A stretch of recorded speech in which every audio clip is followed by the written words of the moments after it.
Assalamualaikum warahmatullahi wabarakatuh. Kami dari kelompok 4 Sejarah Asia Barat Daya. Kali ini kami akan membahas dari masalah kegelisahan pasca perang, tumbuhnya persahabatan dengan Amerika Serikat, usaha pembaruan, krisis minyak, kembali kepada keadaan normal, arah pro berat Iran, masalah pembangunan ekonomi, ketegangan politik dalam negeri. Kami beranggotakan 3 orang, saya Rizan Nugroho, teman saya Supriyan Nur, dan satu lagi Abil Fida Ismail. Oke, untuk pembahasan pertama langsung saja dibahas oleh teman saya. Baik, selanjutnya akan saya jelaskan dari masalah dan kegelisahan pasca perang. Penolakan konsesi minyak menutup bagian tertentu dalam sejarah Iran. Akibat nyata dari periode perang dihapuskan dan negara Iran bebas kembali untuk menjaga keselamatan sendiri. Namun, penghapusan diktator tidak dapat memecahkan persoalan, dan demokrasi yang baru mempunyai tugas yang sulit untuk membuktikan keunggulannya atas kekuasaan paternalistik yang lalu. Sebenarnya, sistem baru lebih menyerupai oligarki ribuan keluarga kaya daripada demokrasi ala barat.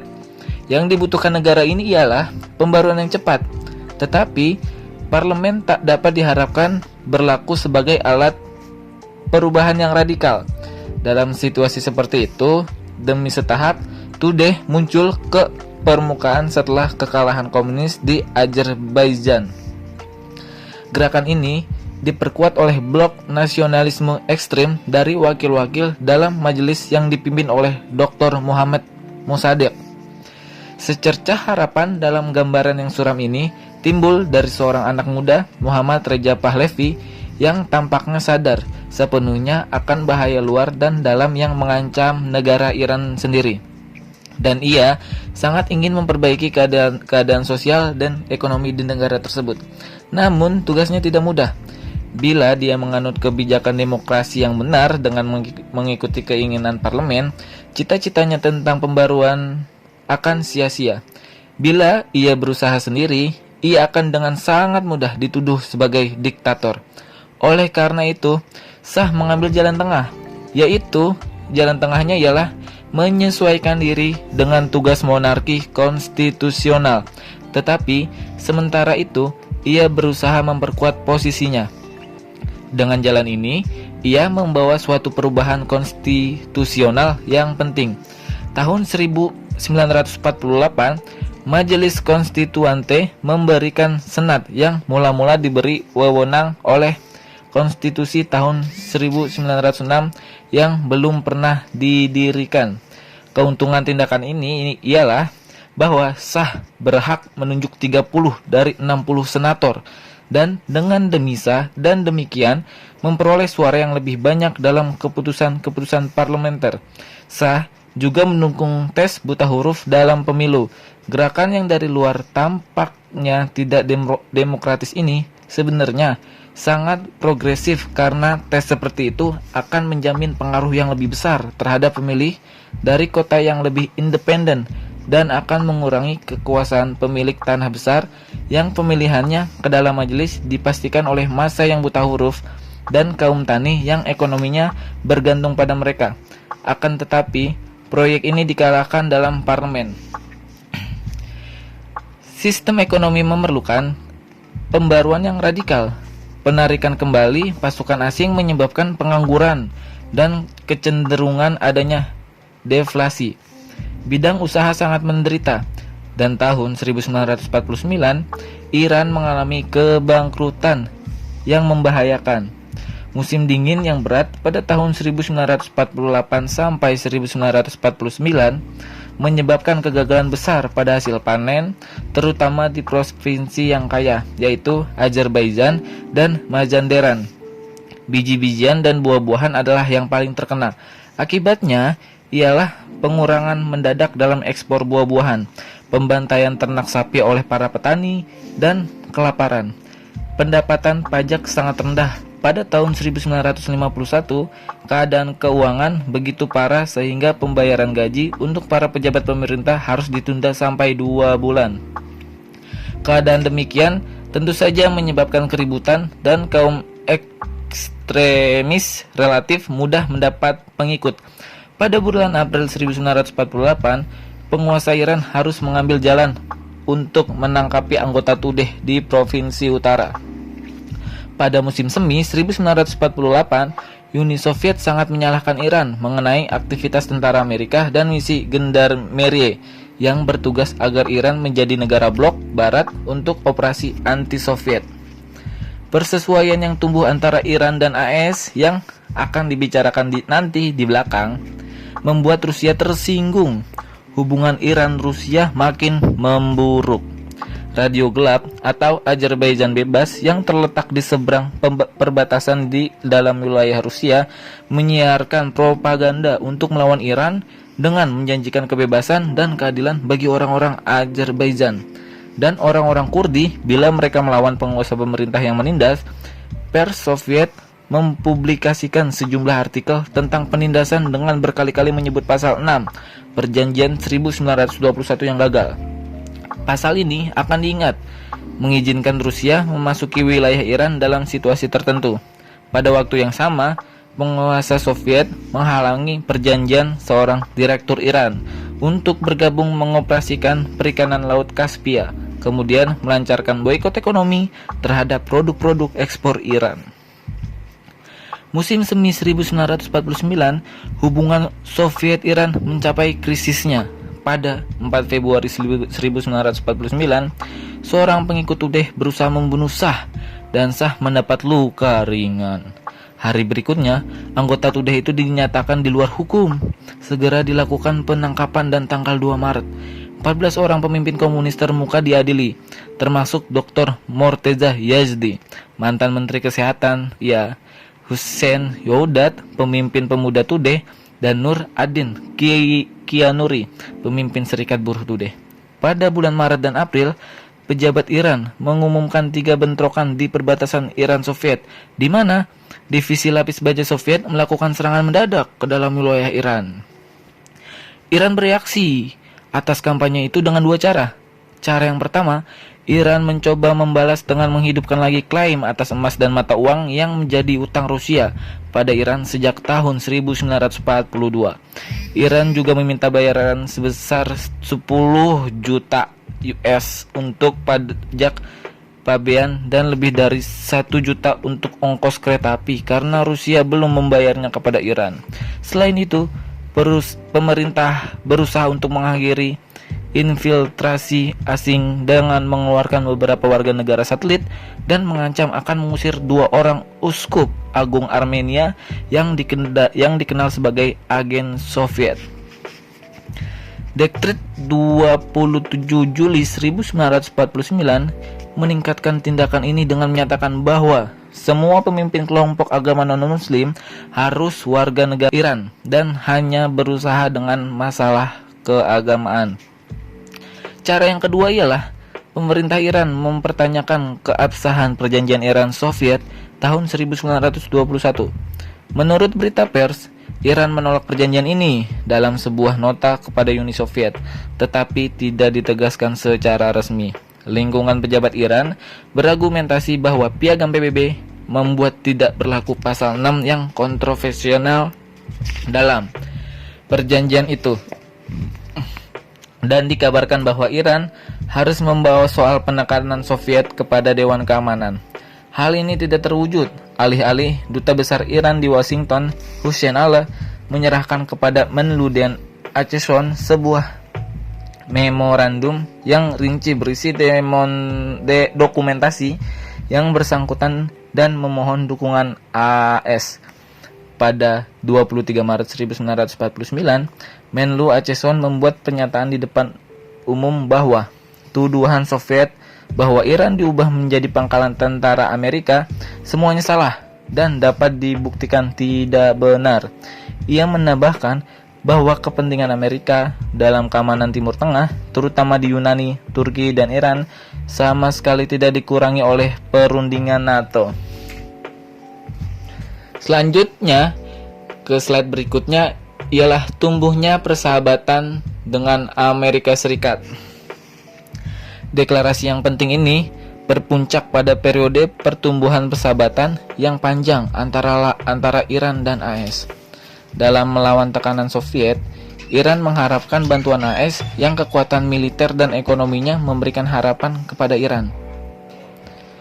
Pidato doktrin Truman tanggal 12 Maret 1947 menyatakan politik pembendungan komunisme dan janji untuk membantu Yunani dan Turki disambut di Iran sebagai bukti menandatangani suatu perjanjian yang memperpanjang masa misi penasihat militer dari negara lain untuk memberi nasihat kepada tentara Iran tanpa persetujuan AS. Bantuan Amerika tidak terbatas pada bidang militer. Pada tahun 1947, perusahaan teknik Morrison Knudsen dari Boise, Idaho, melakukan survei mengenai kondisi ekonomi Iran. Ini adalah dasar rencana pembangunan 7 tahun berikutnya. Rencana ini disetujui oleh Majelis tanggal 15 Februari 1949, dilengkapi dengan pengeluaran sebanyak 650 juta lebih dan merupakan salah satu tindakan yang paling mengesankan yang pernah dicoba untuk memperbaiki kondisi sosial, pendidikan, ekonomi, dan teknik di Asia. Iran mengundang perusahaan Amerika, Overseas Consultants Inc. atau yang biasa disebut OCI, untuk mempersiapkan cetak biru secara rinci. Kelompok OCI pertama tiba di Iran bulan Januari 1949.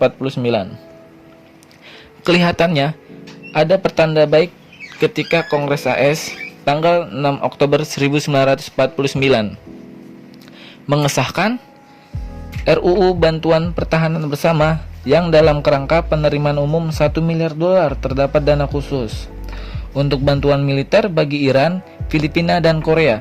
Diperkirakan jumlah ini Iran akan menerima sekitar 10 juta bahkan bisa lebih.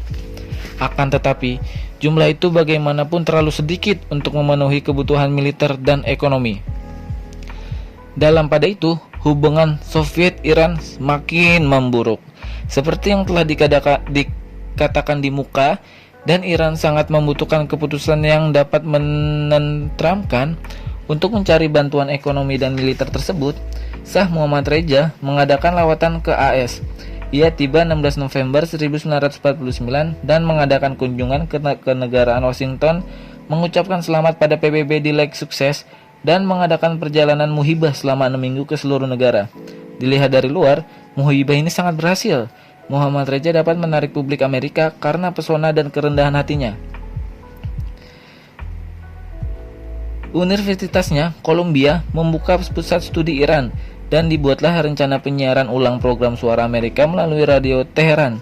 Sebelum keberangkatan Muhammad Reza tanggal 30 Desember, Shah dan Presiden memberikan pernyataan bersama di mana trauma atau ingat pada deklarasi 3 negara tanggal 1 Desember 1943 menegaskan perhatian Amerika dan menginginkan pemeliharaan kebebasan dan integritas teritorial Iran, menjanjikan dukungan bagi pinjaman Iran dari Bank Internasional, menyediakan kesediaan untuk memudahkan perkembangan ekonomi Iran melalui ketentuan dalam butir 4. Bantuan militer tertentu sangat penting karena dapat memungkinkan Iran untuk mengembangkan tindakan efektifnya untuk membela diri. Pernyataan ini tidak meliputi komitmen militer yang pasti, juga tidak menyebutkan pinjaman yang konkret.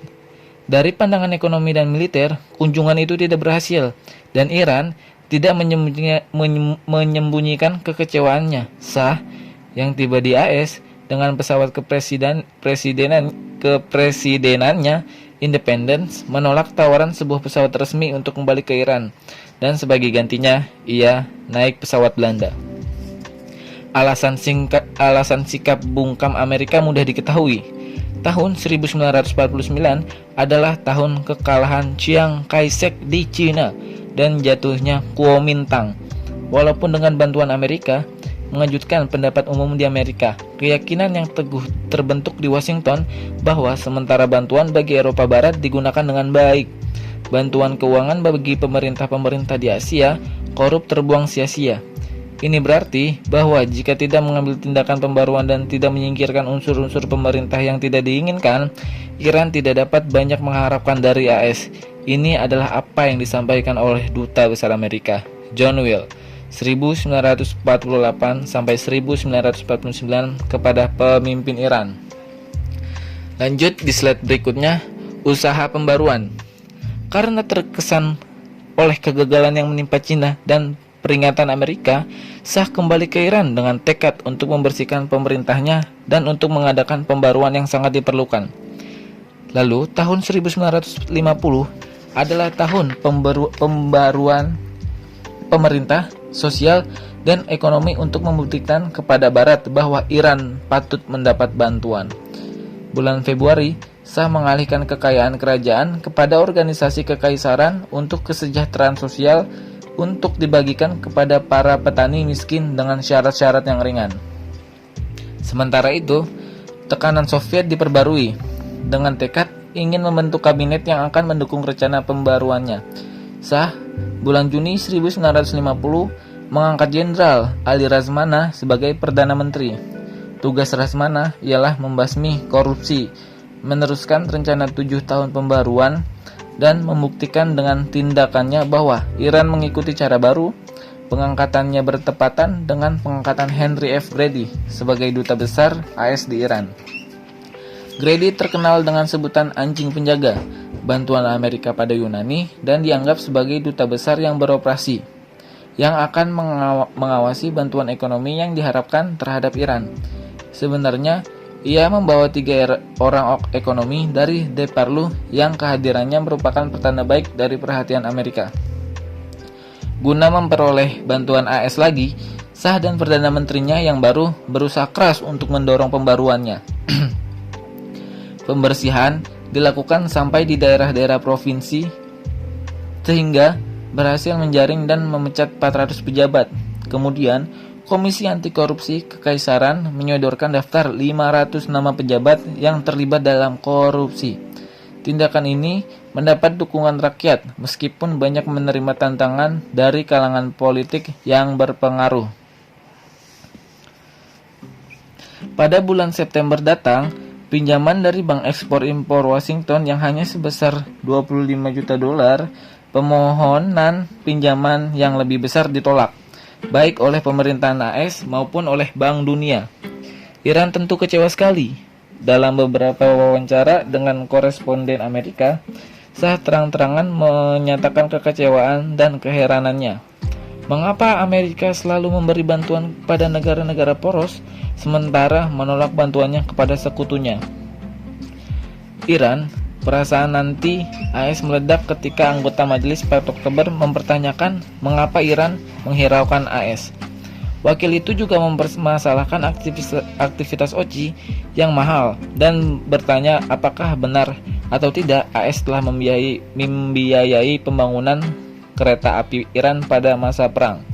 Perasaan anti AS ini semakin memuncak dengan diputusnya fasilitas relay radio suara Amerika dan BBC serta diizinkannya publikasi tas Soviet dalam pers Iran. Duta Besar Grady pulang ke Washington untuk mengonsultasikan keadaan ini.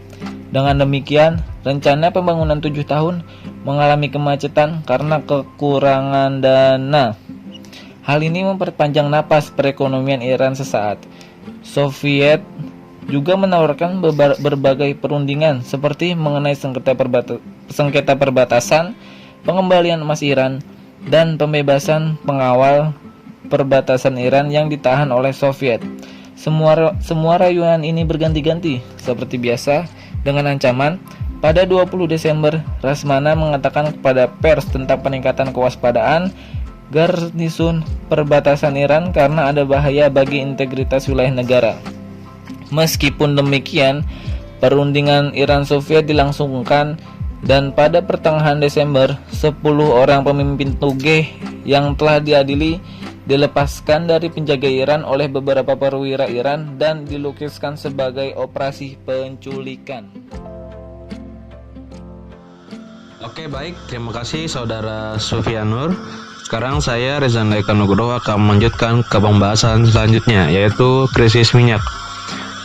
Pada musim dingin 1950 sampai 1951, Front Nasional Dr. Mossadegh dalam majelis mulai menuntut nasionalisasi industri minyak. Namun, Perdana Menteri Razmara menolaknya. Hal itu membuatnya menjadi sasaran utama kelompok fanatik Islam, yaitu Padayan Islam, yang anti pengaruh asing dan menyokong nasionalisasi industri minyak. Maka, akibatnya, pada 7 Maret 1951, Perdana Menteri Razmara ditembak mati oleh anggota Padayan ketika sedang bersembayang di dalam masjid. Lalu selanjutnya pada tanggal 15 Maret di tahun yang sama, majelis dengan suara bulat menerima nasionalisasi industri minyak Iran. Dan pada tanggal 20 Maret, Senat mengukuhkan keputusan tersebut. Ini menurut saya seperti tindakan yang diambil setelah kematian Perdana Menteri Razmara ya. Agak disayangkan juga sih kalau menurut saya, kenapa tidak langsung gitu loh. Jadi nggak harus memakan korban terlebih dahulu untuk penerimaan permintaan tersebut gitu. Agak disayangkan aja sih menurut saya. Lalu selanjutnya, keputusan 20 Maret tersebut diprotes oleh Inggris lah, sudah pasti, melalui Menteri Luar Negeri Herbert Morrison yang menyatakan bahwa pemerintah harus bertindak guna menyelamatkan jiwa dan harta bangsa Inggris. Dan para pers juga melaporkan adanya gerakan Angkatan Laut Inggris di Teluk Persia. Jadi seperti gimana ya, Inggris sebagai negara yang ingin memiliki pengaruh di area Timur Tengah ya tentu tidak ingin negara-negara Timur Tengah seperti Iran ini untuk menasionalisasikan industri minyaknya, karena kan minyak adalah sebuah profit yang tidak bisa dipungkiri, sangat besar. Dan disinilah awal mula pergesekan antara Inggris dengan Iran. Selanjutnya, tak lama setelah Perdana Menteri Razmara meninggal, Hussein Allah, mantan duta besar Iran di Washington, ditunjuk sebagai penggantinya. Namun, karena tekanan golongan nasionalis ekstrim, akhirnya ia mengundurkan diri pada tanggal 27 April. Dan ya, seperti yang kita tahu, para golongan-golongan ekstrim ini memang agak merisaukan. Lalu selanjutnya adalah Nawab Safavi. Ini adalah gambar pendiri kelompok fanatik Padayan Islam. Ya, salah satu anggotanya menembak mati Perdana Menteri Razmara.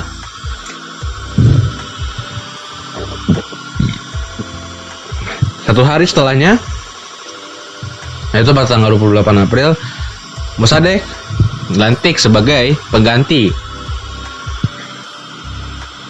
Dan dibarengi pada tanggal 30 April, Senat menyetujui nasionalisasi yang tadi sudah kita bahas, yang berlaku surut sejak 20 Maret. Nah, kalau kalian agak bingung kenapa di PowerPoint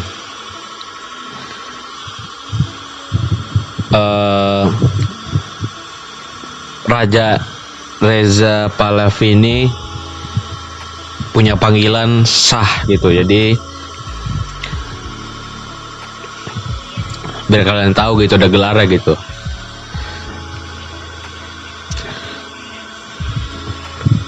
Lalu selanjutnya, saya yang tidak mempunyai hak veto terpaksa menandatanganinya.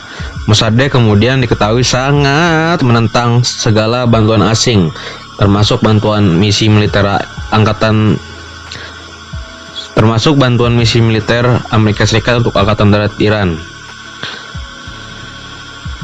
Pergolakan di daerah Khuzestan terus berlangsung dan terpaksa Anglo-Iranian Oil Company menutup pabriknya. Karena produksi terhenti, ya berhenti juga pembayaran kepada pemerintah. Akhirnya undang-undang darurat perang diberlakukan di Khuzestan dan satuan-satuan lapis baja dikirimkan untuk memberikan ketertiban yang berakibat pecah demonstrasi besar-besaran. 30.000 orang membawa poster anti barat dan pro Soviet. Bahkan Mossadegh, bapak undang-undang nasionalisasi tersebut, tak luput dari poster yang meledaknya sebagai boneka yang mengendarai anjungan meriam tank Amerika. Tentu kejadian ini sangat mengejutkan Amerika Serikat. Dengan kematian Rosmara diharapkan ada bentuk pembaruan yang lebih baik, terutama dalam politik Iran. Karena ini diperburuk karena pers Soviet menuduh bahwa kematian Rosmara didalangi oleh Amerika Serikat. Ya biasalah, ini kan lagi kencang-kencangnya perang dingin antara Uni Soviet dengan Amerika Serikat. Karena udah makin keruh nih situasinya nih, Iran dengan Inggris juga, terus Amerika Serikat dan Uni Soviet di Iran saling berpengaruhan kan.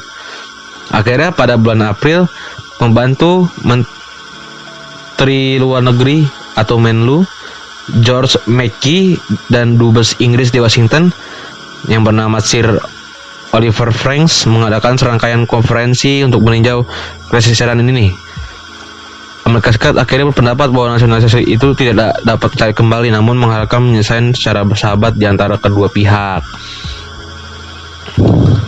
Karena tetapi berlawanan dengan yang diharapkan semula, krisis minyak Iran Inggris ini berkembang menjadi sangat panjang melalui tahap-tahap yang panjang juga selama musim panas dan musim gugur. Itu ada 8 hal gitu kan.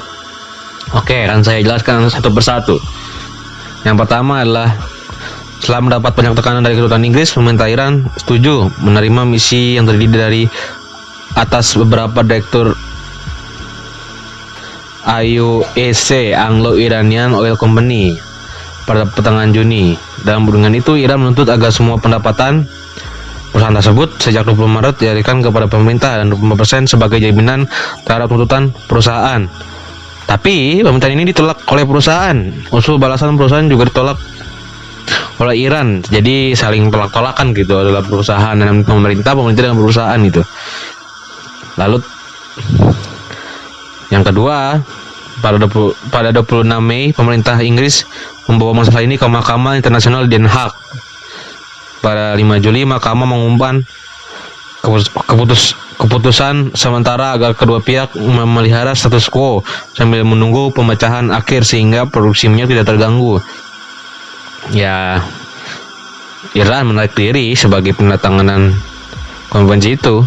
Yang ketiga, 4 hari kemudian Presiden Truman menyerukan agar Iran membuka kembali perundingannya dengan Inggris. Presiden juga mengirimkan utusan pribadinya, yaitu Avril Harisman, ke Teheran guna memperbarui pembicaraan.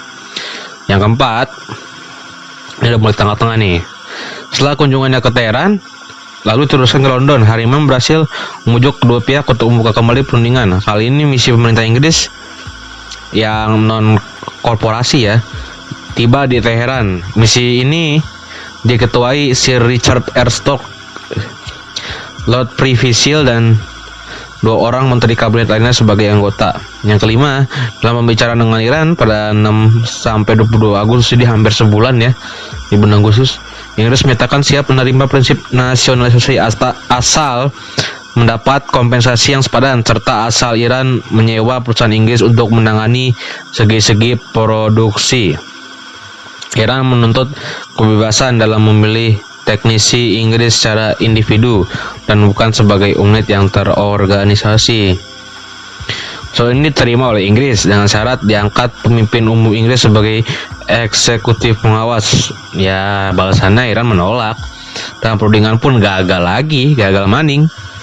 Yang keenam, pada 27 Desember tentara Iran mengambil alih penghilangan Abadan dan melarang para teknisi Inggris untuk masuk. 2 hari sebelumnya, pemerintah Iran membatalkan izin tinggal bagi semua pekerja Inggris di perusahaan itu sejak 4 Oktober.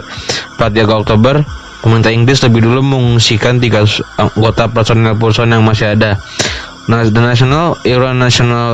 National Iranian Oil Company mengambil alih ladang minyak dan penghilangan Abadan. Yang ketujuh, ini udah mulai makin panjang nih. Ketika itu juga 29 September pada tanggal tersebut, Inggris membawa masalah itu kepada Dewan Keamanan PBB. Jadi udah mulai ada campur tangan orang-orang besar nih agar menghukum tindakan Iran itu melalui berbagai tindakan diplomatik dan pertukaran perdagangan pandangan tidak resmi. Inggris setuju memperlemah tuntutannya dan mengadakan perundingan baru atas permintaan Dewan. Langkah selanjutnya, Perdana Menteri Mossadegh yang tiba di New York menganggap Dewan tidak berhak mencampur di masalah ini dan mengancam akan mengundurkan diri dari PBB. Soviet pun mendukungnya. Jadi gimana ya? Ini udah semakin kompleks ya. Jadi Inggris ngadu ke PBB dan tentu Mossadegh ini satu orang paling dibilang tuh paling power, kalau saya katakan tuh paling powerful sih di Iran. Dan Soviet juga pengen banget berkongsi dengan Iran, makanya Soviet mendukungnya, sementara Amerika Serikat menyatakan Dewan berhak mencampur urusan ini. Jadi dua blok ini saling berkontra satu sama lain. AS bilang iya, Soviet bilang tidak. Lagi-lagi setelah gagal mencapai kesepakatan, Dewan memutuskan pada tanggal 9 Oktober untuk meminta nasihat Mahkamah Dunia tentang kompetensi Dewan. Jadi, wah udah mulai ini nih naik ke atas terus nih. Jadi dari bawahan ke atas. Jadi gimana ya biar mereka semakin kuat aja suara sih, makanya ada backingan lagi di belakang itu. Selama krisis ini Soviet memainkan peran menunggu, jelas. Sovietnya juga menurut saya juga nggak mau ceroboh juga sih. Jadi nunggu timing yang tepat langsung sigap gitu, langsung action. Persnya mendukung perjuangan Iran melawan imperialisme asing, ya udah jelas. Amerika Serikat dan kawan-kawannya yang dia lawan. Tapi sikap resminya Soviet ini tidak campur tangan, jadi kayak nggak mau nyebur gitu, nggak mau kotor tangannya. Jadi biar Iran aja, jadi kalau ada apa-apa gampang cabutnya gitu Soviet, nggak ribet.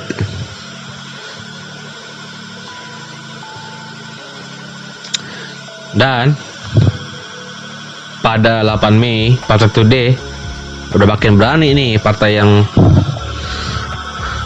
bikin ribet di Iran juga nih, salah satunya mengirimkan surat terbuka kepada PM Mossadegh yang bersetuju tuntutan, yakni yang pertama nih saya jelasin, yaitu pengusiran misi militer AS di Iran. 2. Legalisasi Partai Today. 3. Pengakuan Cina komunis. 4. Penolakan bantuan senjata asing. 5.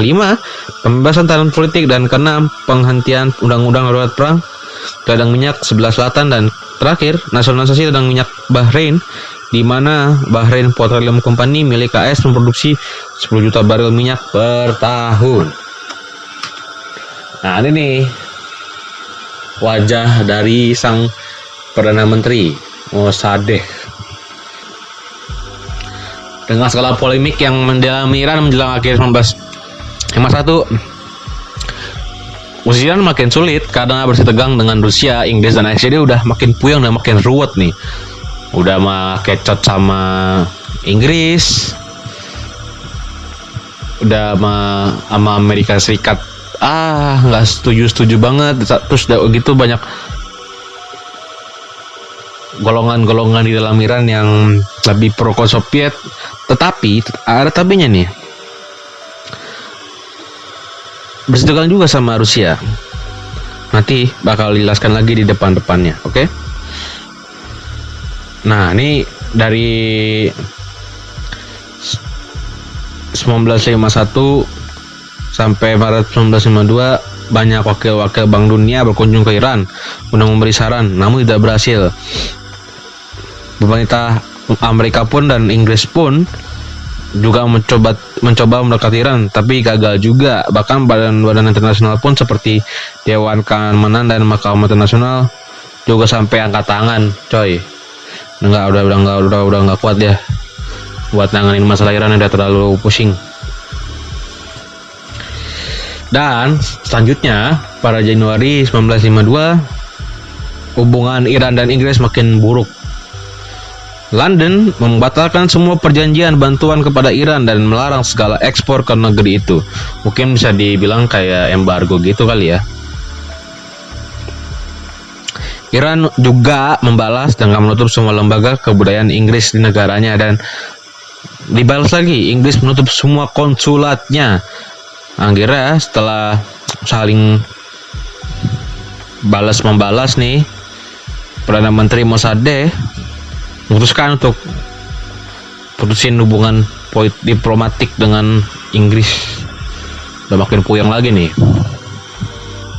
Mossadegh nih dipuji oleh para sahabatnya sebagai pejuang demokrasi, bersukacita di tengah kerusuhan, sehingga akhirnya ia pun bertindak dengan cara-cara anti demokrasi. Khawatir dalam pemilu 1952 tidak memperoleh suara mayoritas mutlak pro pemerintah, ia memutuskan panitia pemilihan dan merombak majelis dengan komposisi sekitar 80 wakil, bukan 136. Udah pasti dong, sang raja Shah Reza tidak setuju. Akhirnya Mossadegh mengundurkan diri pada 16 Juli 1952 dan tempatnya digantikan oleh Qavam as-Sultaneh. Qavam segera membentuk kabinet dan mengumumkan akan segera memecahkan masalah minyak, ketimpangan ekonomi, dan lain-lainnya di negeri itu. Tentu Qavam segera dikecam oleh para pengikut Mossadegh yang berkumpul di sekitar Mullah Kashani dan melakukan huru-hara untuk menentang Perdana Menteri yang baru itu. Jadi ya sudah banyak fanatisme abadi di kubunya Mossadegh ini. Udah nggak kuat, akhirnya Qavam mengundurkan diri. Dan majelis dan kedudukannya digantikan kembali oleh Mossadegh. Jadi ya intinya balikin lagi ke si Mossadegh ini. Ya udah, karena ada pusing juga, Shah Reza rajanya ya menyerahkan kontrol atas militer kepada Mossadegh.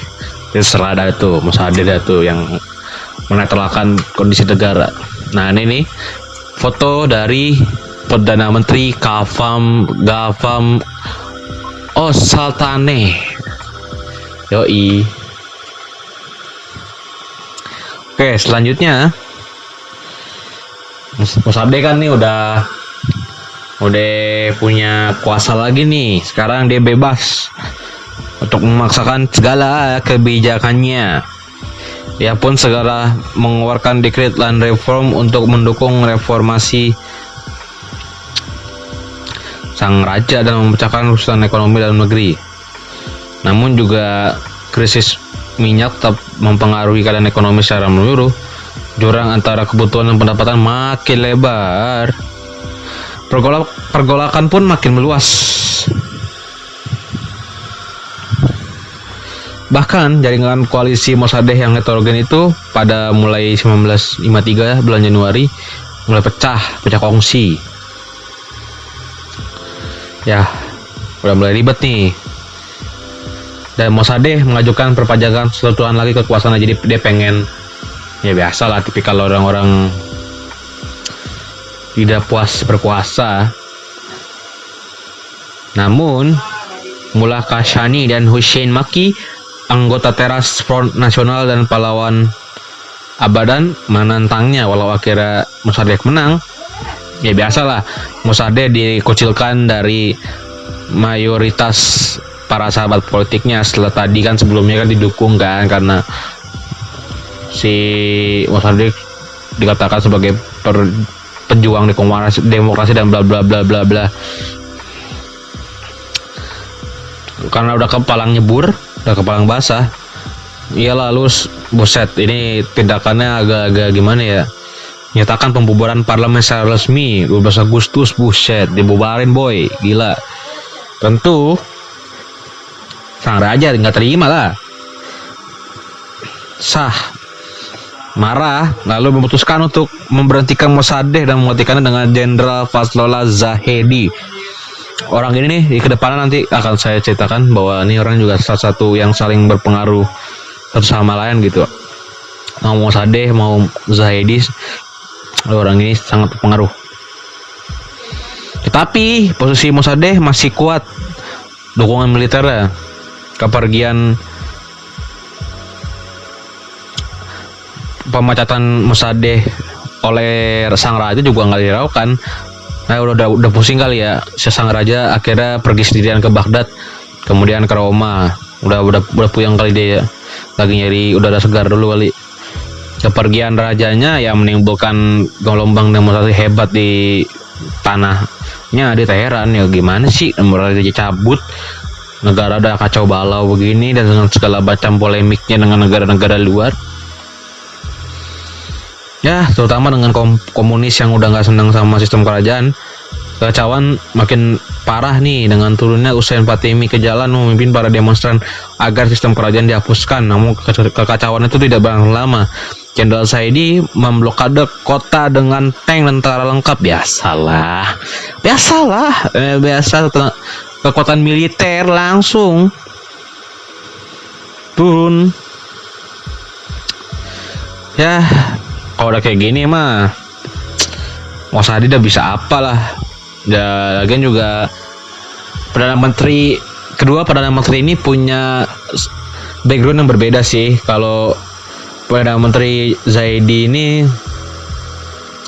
punya background militer, jadi agak strong lah dibanding Mossadegh. Jadi menyerah dah tuh Mossadegh tuh.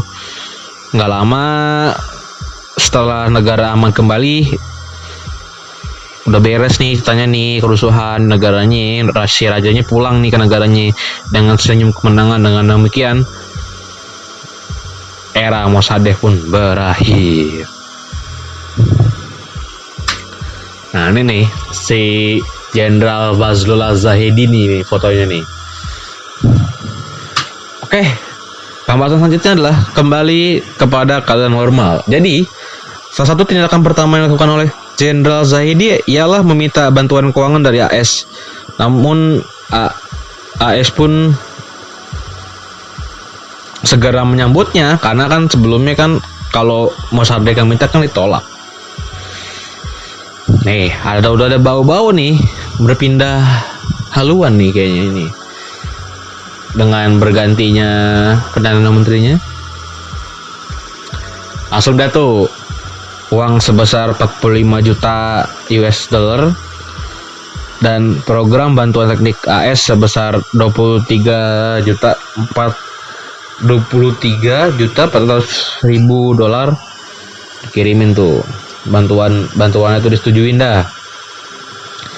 Juga bantuannya meluas hingga ke masalah penyelesaian krisis minyak. Pada pertengahan Oktober, Herbert Hoover Jr. yang ditunjuk sebagai penasihat peminyakan Iran tiba di Teheran guna membuka kembali bendungan minyak. Dengan kepentingan hubungan diplomatik Iran dan Inggris pun diteruskan kembali oleh Zahedi. Jadi udah mulai ada perundingan lagi nih. Kan presiden lagi, Perdana Menterinya kan udah baru nih.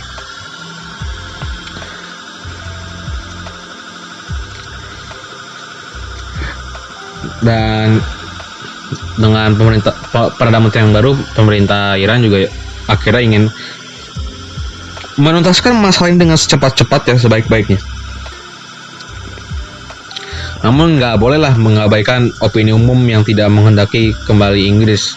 Akhirnya setelah diadakan berbagai pembicaraan tentang eksplorasi Washington dan London pada sekitar 53 sampai 54 tahun segitu, Iran kembali mengoperasikan ladang minyaknya pada bulan April 1994. Dan pada 5 Agustus 1994 delegasi konsorsium pimpinan H.W. Page dari Standard Oil New Jersey menandatangani perjanjian dengan Iran yang berisi pembagian keuntungan operasi dengan rasio 50-50, jadi setengah-setengah gitu hasilnya tuh. Konsorsium itu bertindak atas nama National Iranian Oil Company atau yang NIOC tadi yang sebelumnya kita udah bahas, melalui perusahaan pelaksana yang berkedudukan di Belanda. Setelah masa 10 tahun, Iran harus membayar ganti rugi kepada AIOC, Anglo-Iranian Oil Company. Jadi beda lagi nih atas tindakan nasionalisasinya.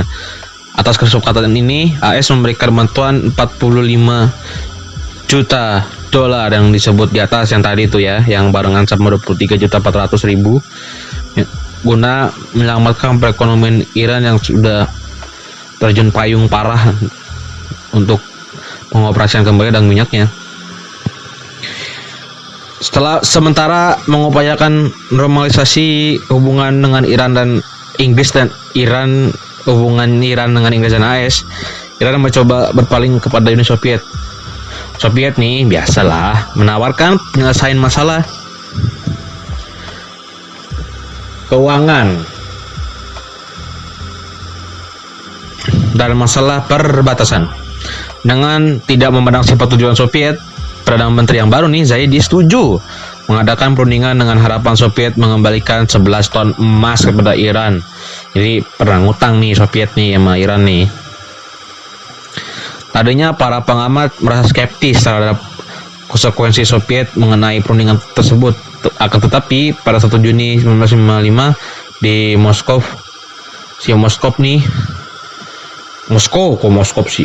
akhirnya mengembalikan emas itu. Tindakan ini bisa dianggap sebagai gerakan guna menangkal kemungkinan persekutuan militer Iran lebih jauh dengan Barat. Ya, jadi dua ya ideologi ini saling berkuat-kuatan lah, dan lagi kencang-kencangnya perang dingin.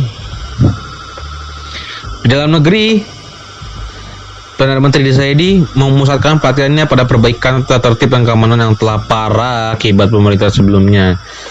Ya setelah ngerombak dalamnya isian pemerintah, pejabat dan semuanya, hasilnya sangat memuaskan. Dibongkar lah tuh para spionase komunis di tubuh militer, dari para intel Indomitable Cornet, intel dalam tubuh militer Iran pada tahun 1994 yang melibatkan 100 perwira termasuk sejumlah kolonel. Zaidi juga memerintahkan pembersihan komunis dari seluruh negara, termasuk pembasmian organisasi Tudeh yang meresahkan Iran nih. Setelah pelaksanaan tersebut, Zaidi menghidupkan kembali rencana pembangunan 7 tahun. Jadi kayak Indonesia tuh kayak programnya Pak Soeharto, saya lupa tuh apa programnya, tapi hampir sama lah programnya lah kira-kira, pembangunan juga, dan mengangkat Abul Hasan Ettehad sebagai direkturnya setelah mengabadikan tugasnya bagi kepentingan dalam dan luar negeri. Ini contoh-contoh pemimpin yang gak haus sama kekuasaan. Zaidi mengundurkan diri pada tahun 1995 dan digantikan oleh Hussein Ala yang sebelumnya udah pernah juga kan, tapi dia mundur gitu. Ya, kira-kira pembahasan saya ya sampai sini. Selanjutnya akan dilanjutkan oleh kawan kami, yaitu saudara Abil Fida Ismail. Oke, langsung aja. Arah Pro-Barat Iran. Kembalinya PM Ala dari luar negeri dihadapkan berbagai persoalan internasional, apakah perlu atau tidak bergabung dengan Fatah Baghdad bersama Turki, Irak, Pakistan, dan Inggris sebagai langkah defensif. Setelah kunjungan Presiden Turki Celal Bayar pada September 1955, PM Hussein Ala menyatakan Iran masuk ke dalam Fatah Baghdad pada 11 Oktober.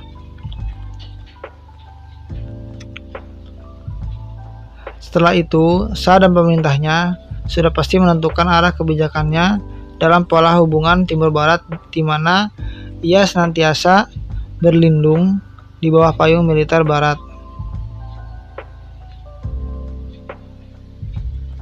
Pada tahun 1956, Shah dan Ratu berkunjung ke Moskwa dan ditawari bantuan teknik tanpa ikatan politik dan militer. Ada dua maksud Rusia, yakni hubungan diplomatik dengan Iran dengan menyusupkan ahli militer dan spionase, dan menyokong Partai Tudeh di perbatasan Azerbaijan. Krisis Suez 1956 berakibat buruk pada distribusi minyak Iran, dan keberhasilan Soviet merangkul banyak negara Arab menunjukkan lemahnya Amerika Serikat.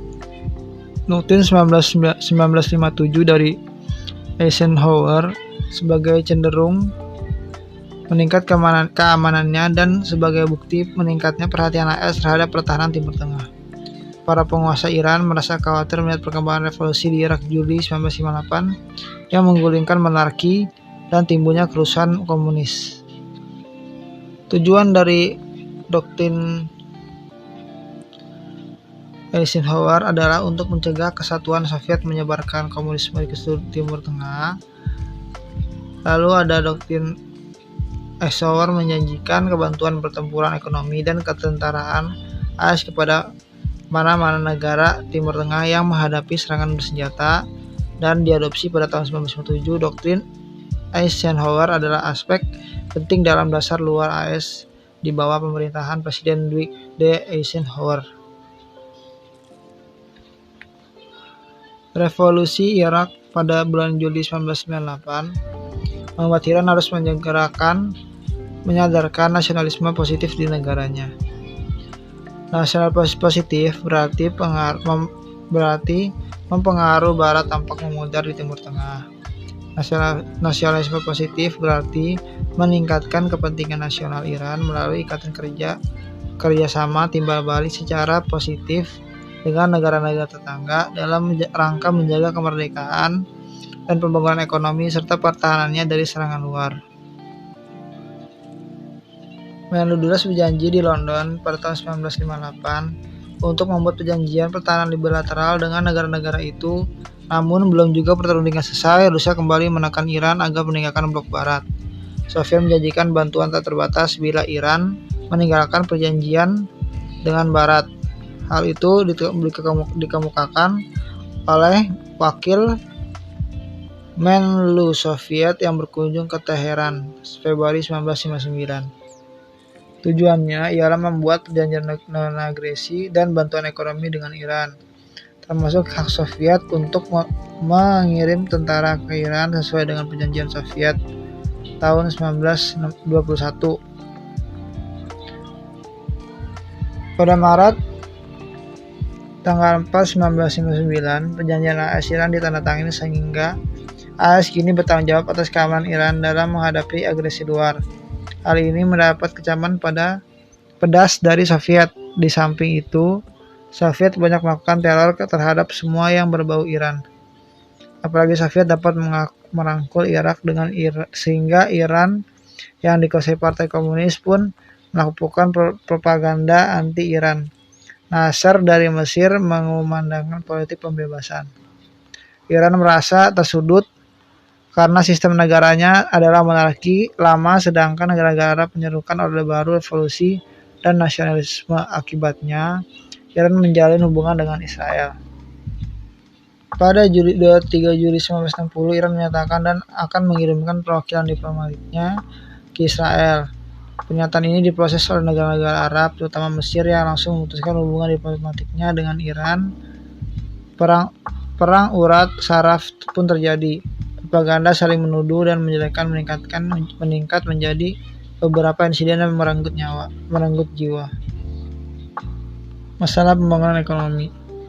Penghasilan Iran itu naik dari 90 juta dolar menjadi 275 dolar pada tahun 1960. Menurut undang-undang yang disahkan oleh majelis, 62% dikhususkan untuk membiayai pembangunan. Sebagai akibat defisit anggaran yang terus-menerus, majelis secara bertahap menurunkan persentase ini sampai tinggal sedikit di atas 50.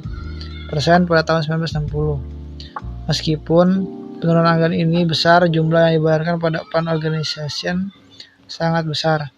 Pada musim semi 1966, perencanaan pembangunan 7 tahunan 2 diterima dengan harapan pengeluaran sekitar 1 miliar. Pada saat yang sama, Pan Organization menandatangani persetujuan 5 tahun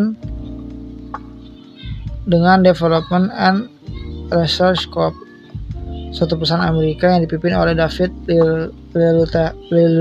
Lilienthal dan Gordon Clubb untuk membangun provinsi Khuzestan Barat Daya. Pada tahun 1957 didirikan cabang baru Trans-Iran Railroad yang menghubungkan Iran dengan Meshed, dan Tabriz.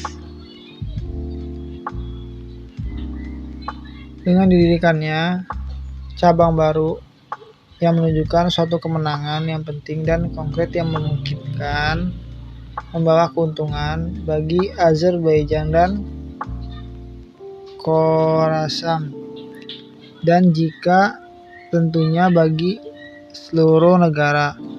Selanjutnya pekerjaan dilakukan di beberapa proyek seperti Karaj, Selfitrat, dan Bendungan Des, sedangkan tim-tim ahli yang lain sibuk memodernisasi dermaga Iran, membangun pusat tenaga listrik, dan memperbesar jaringan jalan pada tahun 1950-an.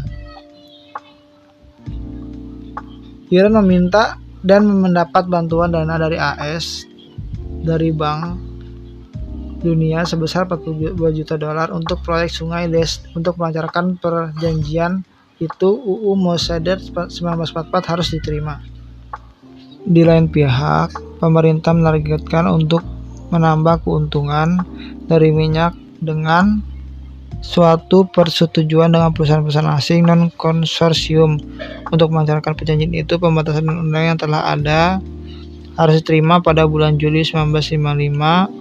Majelis mengajukan RUU perminyakan yang baru untuk menarik perusahaan-perusahaan asing dan memperoleh operasi bersama industri minyak oleh perusahaan-perusahaan asing dan National Iranian Steel Company.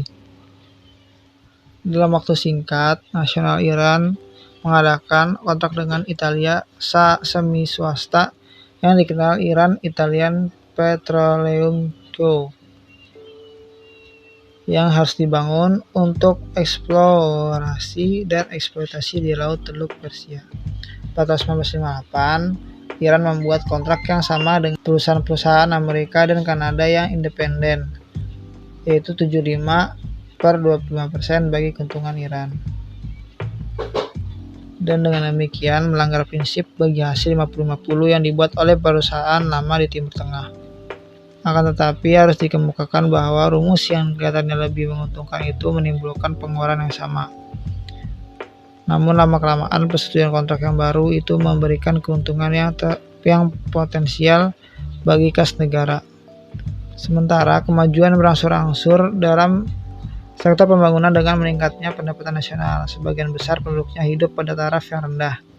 Pada bulan Desember 1999, pemerintah menyampaikan tentang pengurangan ukuran pemilikan tanah yang luas. Pemerintah mengajukan maksimal 600 hektar non-irigasi dan 300 hektar untuk tanah beririgasi. Angka maksimum ini diperbesar oleh majelis sampai 800 dan 400 hektar seketika ini dijadikan undang-undang pada 15 Maret 1960 setelah debut dan campur tangan dari Reza Pahlavi sendiri. Lebih jauh lagi, majelis menambahkan beberapa amandemen pada rancangan pemerintah asli untuk memenangkan tuan tanah, terutama dengan mengizinkan mereka menjual kelebihan tanah mereka dalam jangka waktu yang panjang sebelum pemaksaan dimulai. Di sini bisa lihat gambaran dari kepemilikan tanah tahun 1960 dari semua data-datanya dan dari hasilnya. Ketegangan politik dalam negeri. Reza Pahlavi ingin mengganti sistem politik Iran. Pertama, Majelis ke-19 dikukuhkan bulan Mei 1956 dengan campur tangan pemerintah. Kedua dengan dibentuknya sistem di partai pada monarki konstitusional dengan sidang 4 tahunan. Setelah meletakkan dasar-dasar hukum bagi stabilitas yang lebih baik, saya lalu berpaling kepada struktur politik. Pada bulan Mei 1957, Rakyat Mardom didirikan di bawah pimpinan Asadullah Alam. Beberapa bulan kemudian, PM Iqbal mendirikan partai pro pemerintah Meli'oun. Program kedua partai ini tidak begitu berbeda, walaupun tampak bahwa Mardom cenderung menekankan pembaruan pertanian. Secara politis, bangsa Iran tidak menunjukkan perhatian yang besar terhadap kedua partai ini. Mereka cenderung untuk menganggap kedua partai ini sebagai ciptaan palsu yang tidak mewakili perasaan politik negeri itu. Pada bulan Oktober 1997, polisi rahasia menangkap 70 orang pengikut Dr. Mossadegh dengan tuduhan subversi. Lebih hebat lagi ketika terjadi penahanan terhadap bekas kepala Intel, Jenderal Vali Garani bersama 33 orang anak buahnya dengan tuduhan berusaha menggulingkan pemerintah. Sementara itu, kelompok komunis tidak tinggal diam seperti yang ditunjukkan oleh pernyataan resmi tentang penahanan dan penghukuman mati para anggota dan pemimpinnya. Ujian sistem di partai ini terjadi pada musim panas 1960 ketika pemilu Majelis ke-20. Kandidat untuk parlemen dibagi ke dalam 4 kategori: Partai Meli'oun, Partai Mardom, partai-partai independen, oposisi rezim yang pemerintah, dan dengan demikian tidak memungkinkan calon-calon oposisi murni dapat dipilih. Ini adalah foto Asadullah Alam. Kalian bisa lihat sendiri, ini fotonya. Lalu ada waktu pemilu selesai. Tidak seorang pun wakil oposisi murni yang terpilih seperti yang diduga Partai Meli'oun mendapat kursi terbanyak, disusul Partai Mardom dan wakil-wakil independen. Pada permulaan September, Reza Pahlavi resmi mengumumkan ketidakpuasan terhadap cara pemilihan. Pemerintah tidak memiliki majelis selama musim gugur dan musim dingin, dan pemilu baru terjadi pada bulan Januari 19 dan Februari 1961. Universitas Teheran ditutup 2 kali untuk jangka panjang selama masa kuliah musim semi 1961 karena kericuhan mahasiswa yang berulang-ulang di ambang tahun 1960-an. Situasi dalam negeri Iran tidak luput dari ketegangan. Monarki di Iran adalah satu lembaga kuno dan masih diterima oleh rakyat. Perkawinannya dengan orang Iran yang awam dan kelahiran putra pertama, dan juga Reza lebih visioner dan pelopor pembagian tanah pribadi kepada para petani. Oke, terima kasih untuk saudara Sufiano dan kawan Abil Huda Ismail. Dengan ini kami dari kelompok 4 pada bab 4 masalah dan kegelisahan pasca perang di Iran telah selesai mempresentasikan kelompok. Jika ada yang ditanyakan, bisa langsung aja tanyakan, sebisa mungkin kami akan jawab. Sebelumnya terima kasih telah menonton dan mendengarkan presentasi ini. Kalau ada kata-kata salah, typo, dan lain sebagainya, mohon dimaafkan karena kami hanya manusia yang tak luput dari kesalahan.